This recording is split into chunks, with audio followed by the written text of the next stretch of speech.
நான் இப்போ கோலாப்பூரில் இருக்கக்கூடிய குஸ்ரி பஜாரில் நிற்கிறேன். குஸ்ரி பஜார் அப்படின்னா நகைக்கடை பஜார்.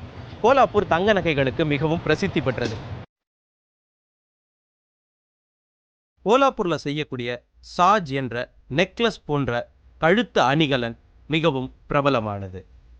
இது தாலிக்கு நிகர் என்றும் திருமணமான பெண்கள் மட்டுமே அணிய வேண்டிய புனிதமான நகை என்றும் சொல்கிறார்கள்.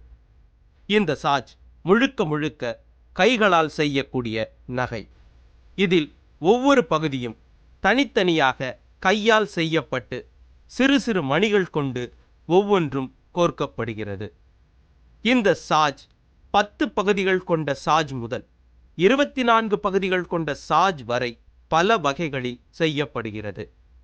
இந்த சிறு சிறு பகுதிகளில் மகாவிஷ்ணுவின் 10 அவதாரங்கள், லட்சுமியின் அம்சங்கள், சங்கு சக்கரம் போன்ற அமைப்புகள் உள்ளது. இந்த தலைமுறை பெண்கள் 12 பாகங்கள் கொண்ட சாஜைத்தான் விரும்பி அணிகிறார்கள். அதே போன்று மராத்திய திருமணமான பெண்கள் அணியும் சித்தாக் என்ற நகையும் இங்கு பிரபலமானது. இது இன்றும் பாரம்பரிய அமைப்பிலேயே செய்யப்படுகிறது. இந்த சாஜும் சித்தாக்கும் சுத்த தங்கத்தால் செய்யப்படுகின்ற நகைகள்.